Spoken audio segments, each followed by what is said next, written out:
Hello friends, it's me, and today let's talk about AI from the film theorist. Together, let's go. Let's start. Thank you.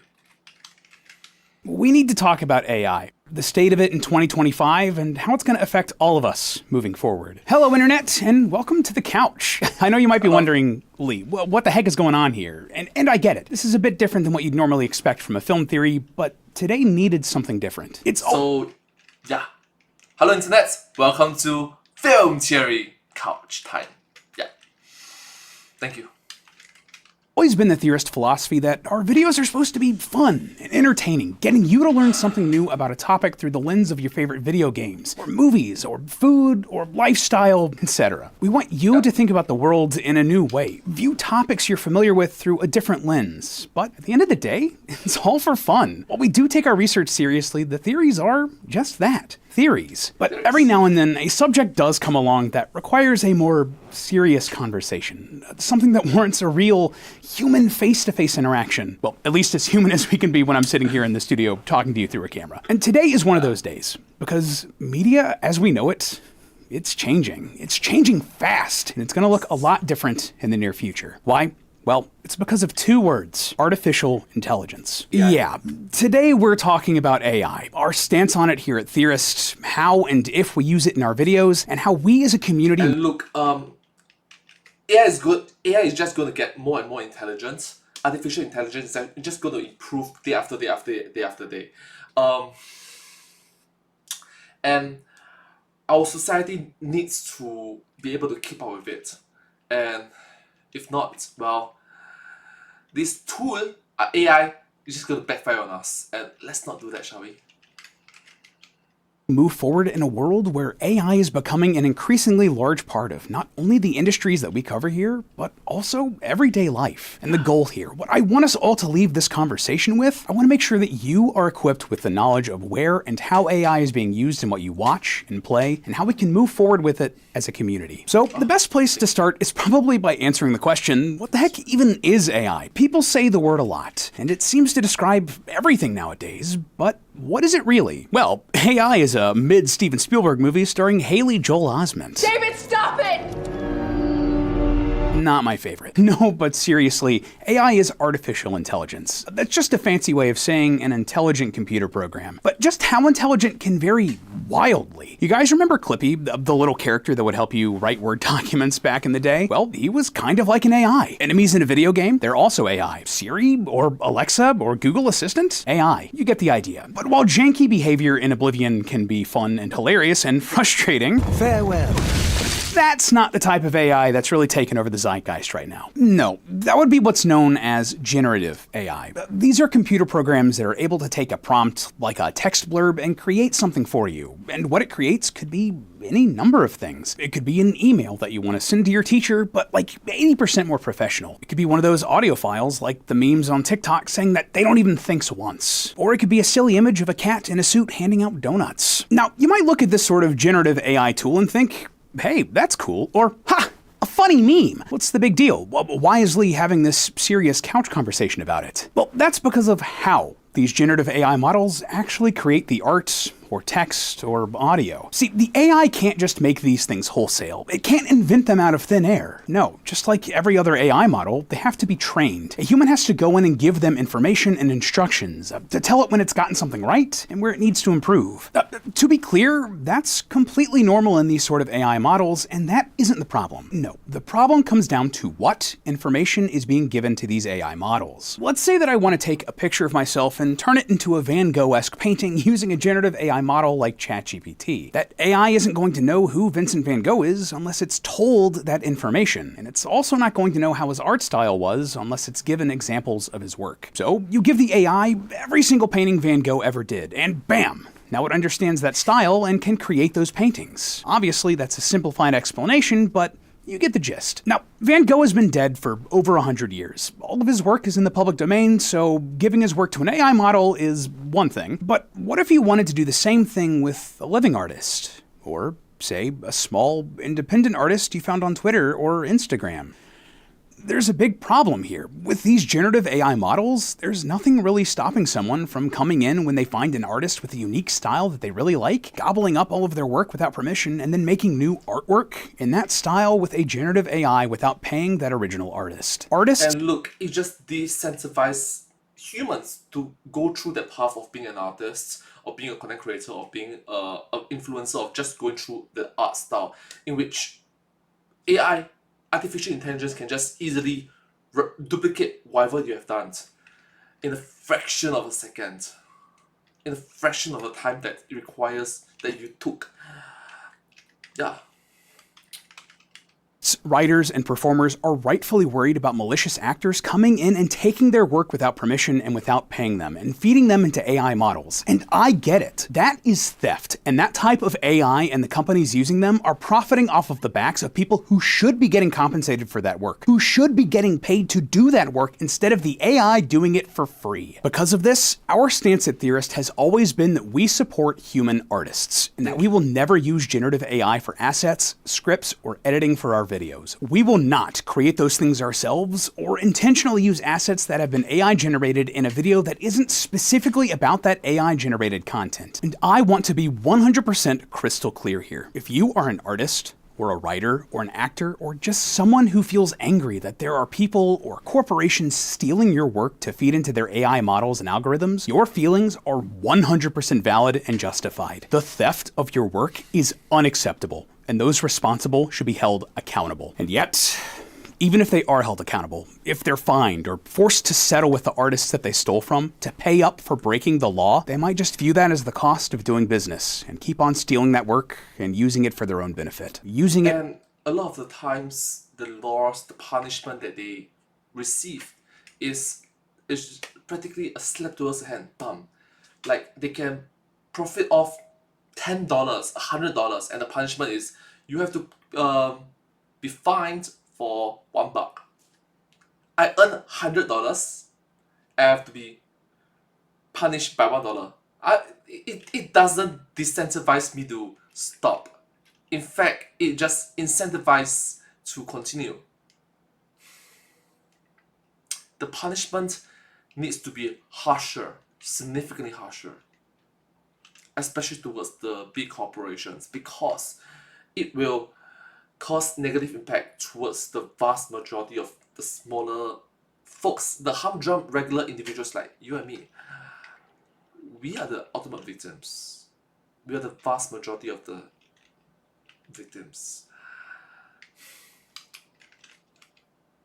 In their own products and selling that technology to others to use in theirs. And if you're like me, or the rest of us here at Theorist, that creates a problem when we cover industries that are going to use generative AI that benefits from stolen work. I spent a lot of time thinking about this, really weighing everything up, and I talked to everyone in Team Theorist about it. And I mean everyone. I talked to the other hosts, I talked to our producers, I talked to our strategy guy, I talked to Matt, and all of us agreed we had to confront this. We had to figure out how we were going to move forward, because the hard truth is that generative AI is here and it's not going away. Pandora's box has been opened. The genie is out of the bottle and it's never going back in. And I do not see a future where we here at Theorist can avoid covering projects that use generative AI. But we're... And you know what? This is just generative AI, generative artificial intelligence. How about sentient artificial intelligence? Sentient artificial intelligence in which they believe they are alive, they have their own soul, they believe that they are a living creature. It's the next Pandora box. I don't know, man. I honestly don't know, man.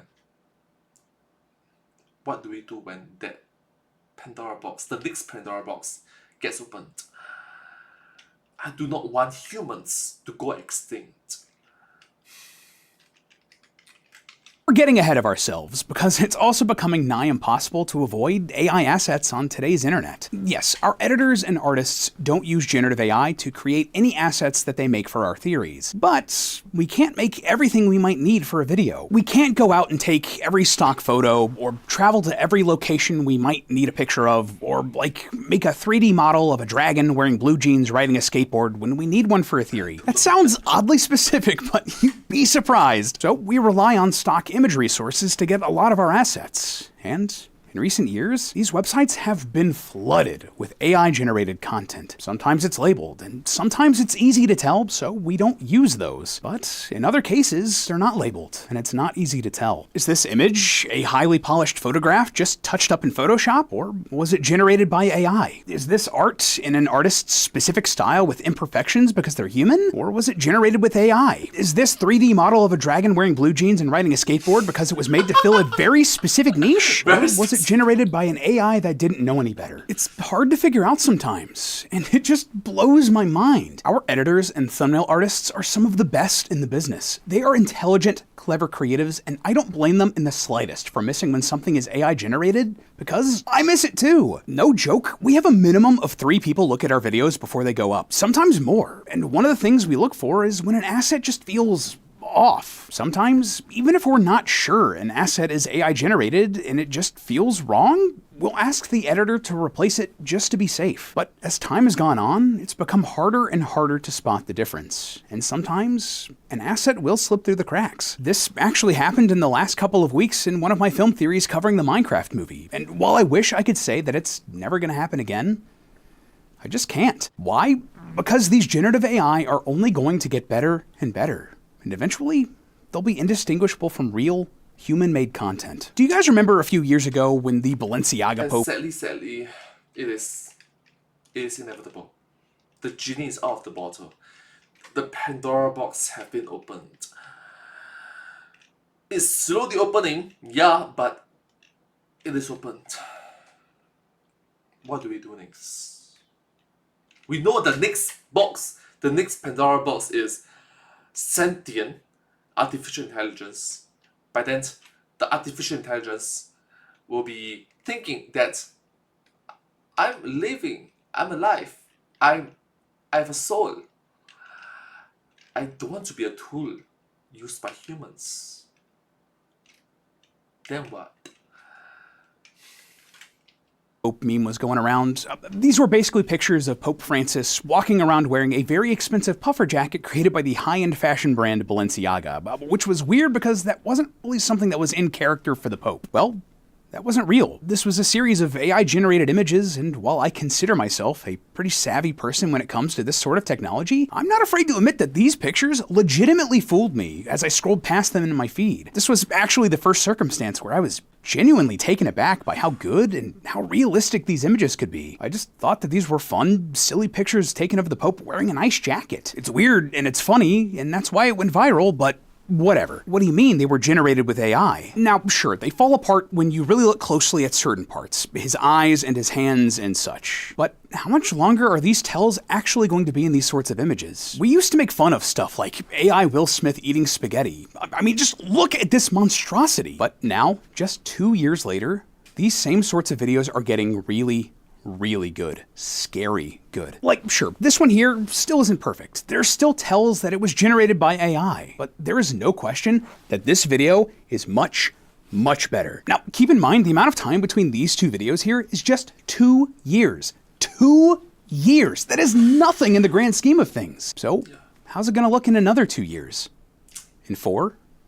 10? AI is the worst it's ever going to be right now, and every day it improves. I am almost certain that you have seen some piece of art that you really liked that was generated by AI, even if you didn't realize it. The same can be said of generative AI in all areas. They already look and sound very good, very close to the real thing, and they're only going to get better quicker. And the industries that we cover here at Theorist, video games and film and the rest, they're taking notice and quickly trying to integrate this technology into their work. Every day. And the reason why it's so dangerous when it becomes integrated is, why do you want to employ humans when you can just do something similar with AI? Why do you have to employ 10, 20, 30, 40, 50 human beings, the team behind it, to set up the lamps, the actor, actresses, the food, the catering, the microphone guy, everyone, the producers, the directors, everyone. When you can just easily have one single individual type in generative AI, voila, the same end results that you as the company is seeking for.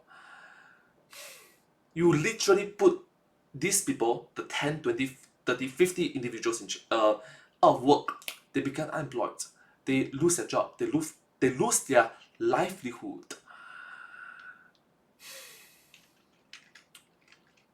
It feels like there's some new story about generative AI being incorporated into some new part of every industry under the sun. There are dozens of stories like this, but some of the biggest ones in recent years, Ubisoft is using generative AI to write background dialogue for NPCs. Who knows where that could go in the future? Microsoft has developed Xbox Copilot, which uses generative AI to create guides for you on the fly while you're playing video games. Basically, like in-game cheat sheets or YouTube tutorials. Marvel used generative AI to create the intro for Secret Invasion and in posters for series like Loki. Other parts of Disney are looking to invest in AI to cut costs. And that's to say nothing of the impact that AI is going to have in places. As I mentioned before, it cut costs significantly.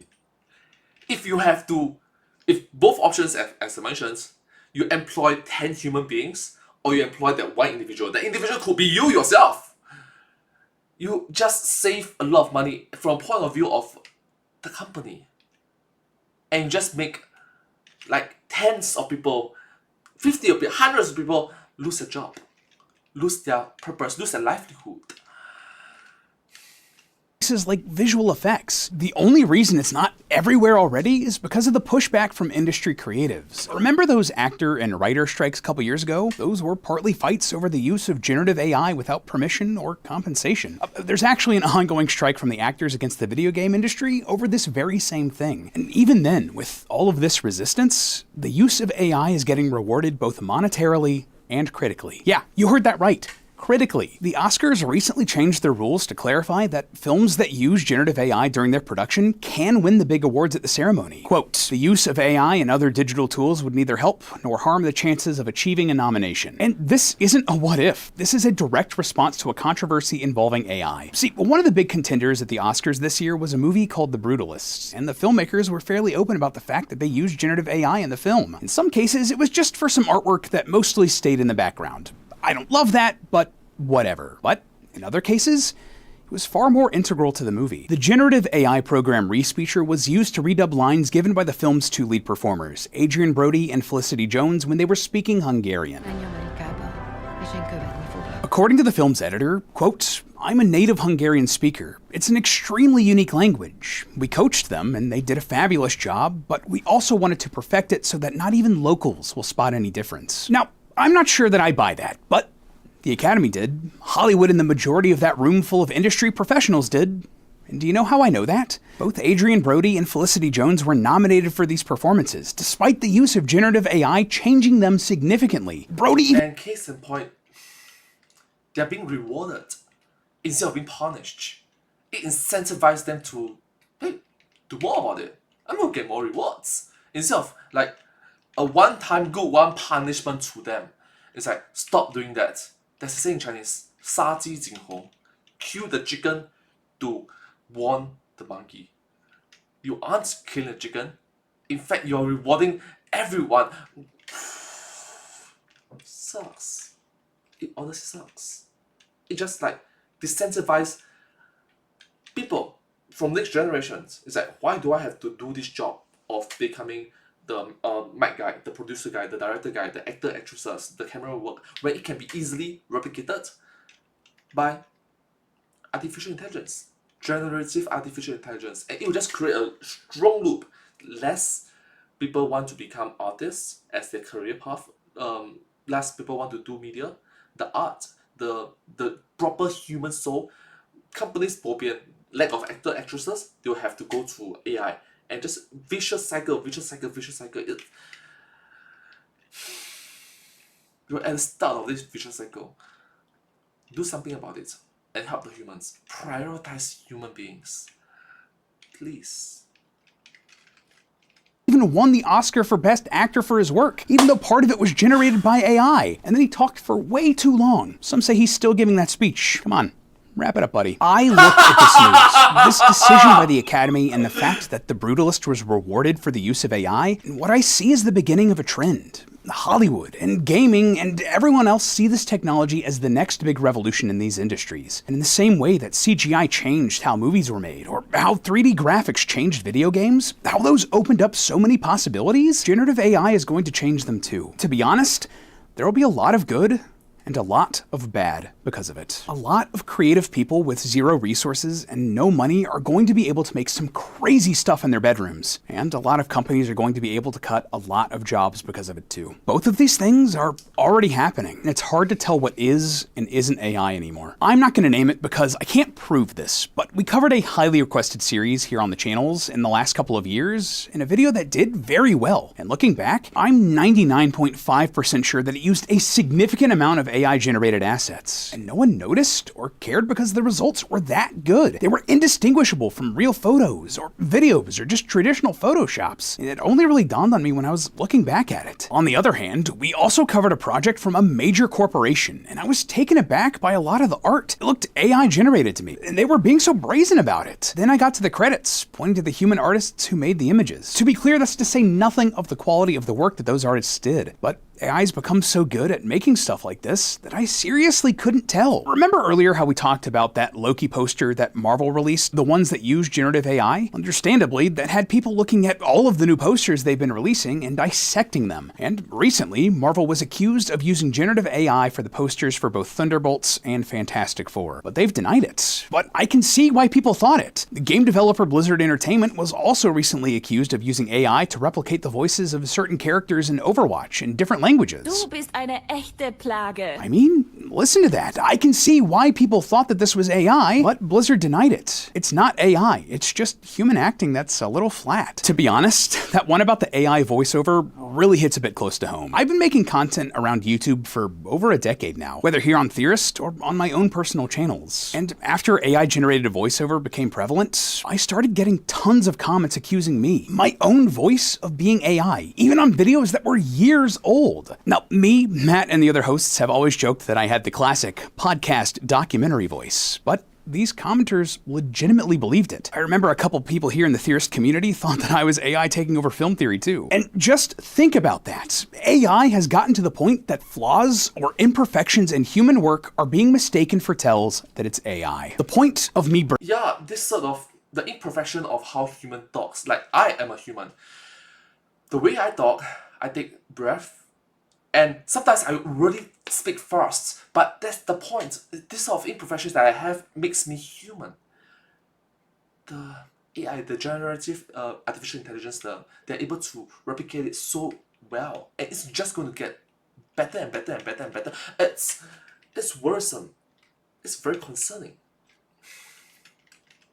Bringing this up is that the line is getting blurry. People can't tell what's real or what's fake anymore. And that, I think, is probably the scariest part of all of this, right? It might not be today, it might not be this year or next, but there will be a time when this technology gets so good that there will be no way to prove whether or not generative AI was used in the creation of a work. Whether they created that special effect in the film by hand or generated it in a computer. Whether an artist 3D modeled something for a game by hand or just told ChatGPT to make it for them. This whole situation is only going to get worse because, say it with me, the AI is only getting better. In recent years, internally, we've seen some incredible technology pop up that's able to use generative AI to translate and redub videos using the original voice. And it was seamless. I remember Matt and Steph telling us about this technology after they saw it at an industry event, and I didn't believe them until I heard an example myself. All of a sudden, I'm watching a food theory with Santi speaking Spanish. I know, that's hard to believe. Or a game theory with Tom speaking French. It even had a British accent. We didn't end up moving forward with that at the time, but YouTube did. They developed their own similar tool, and now if you go into the settings of a lot of videos here on the platform, you'll see an option for audio track, which uses generative AI to automatically translate the videos into other languages. It's not quite up to what we heard with these other technologies, but this is now widely available on the biggest video service in the world. And again, it's only going to get better. Okay, So, generative AI is here. It's everywhere and in places you might not expect. It's not going away, and as we've talked about ad nauseum, it's going to be put into more and more of what you watch and play. But what are our next steps? Well, something that I've always respected about Theorist, why I love this group of people that because of the YouTube current format in which there is possible to start my voice with some other language voice that sounds like me, alright? Naruto, Sasuke, anime voice actors, what happens to them then?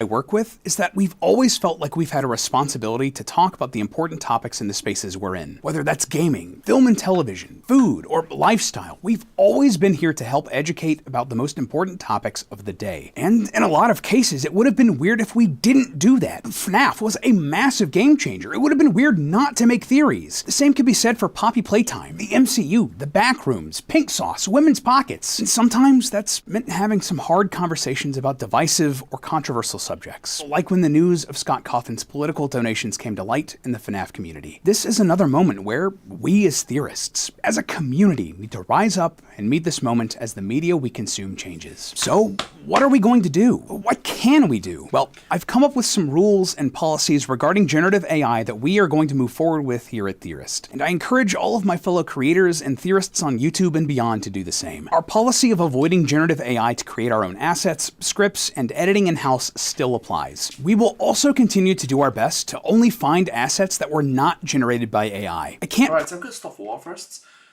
Look, the rules, the regulations, the laws, the policies are only effective if they are being able to enforce it properly.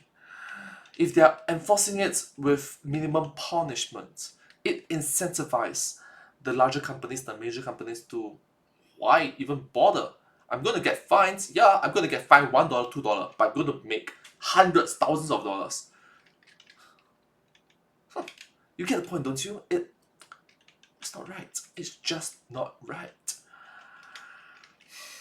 Promise that we'll be perfect at this, but we'll do our best. The only exception will be if we're specifically talking about a topic that uses AI-generated content. But even then, wherever possible, the artists on our team will create our own assets to represent what we can where it makes sense. You can actually see how we did this in our video covering Angel Engine, where we made our own asset to represent one of the characters. But we will do more like this where we can. Also, we won't be talking about AI-generated content every week across the channels. That's not our main focus, and none of us want it to be our main focus. But when something comes highly requested by you guys, or it's something important to one of our industries, or it's a massive conversation in pop culture that we need to be a part of, we'll be covering those topics when and where they make sense. When we do, we'll make sure to call out the significant use of AI in those subjects so you can decide if you want to give that topic or that theory your attention. If you don't want to, we totally understand. And every single time we do an episode covering a topic that mainly uses AI-generated content, we'll also be using our platform to shine a spotlight on fully human creators and projects as well. What I really want to do here, not just with this video, but with all of Theorist, is to arm you with the tools to understand where the entertainment you love is and where it's headed. I want to help all of Thank you so much for teaching us, for telling us for this. Knowing is half the battle. Thank you. us remain realistic with what's happening, but also encourage us to be skeptical of what we see and what we hear, especially on the internet. I won't lie. All of this change is scary. It's happening fast, and it's going to shake up so much of what we love talking about here on YouTube as theorists. But together, you and me, and all of us, we can face it. We can move forward in the best way possible and create a better future for all of us and the art that we love. But hey, that isn't a theory. It's a fact. And cut. But hey, that's just a theory. A film theory. Thanks for watching. And cut. No. But hey, that's just a fact. A film fact. And cut. Thank you so much. Generative artificial intelligence is out of the box. The genie is out of the bottle. The Pandora box called generative artificial intelligence is opened. the next one is going to be sentient artificial intelligence. What then? What then? It's a very serious question. What then? What if the next sentient artificial intelligence becomes something like the Terminator movie, and it doesn't end well with humans? Let's all wish that human doesn't go extinct. Please. Thank you so much. Hope you enjoyed this video. Subscribe.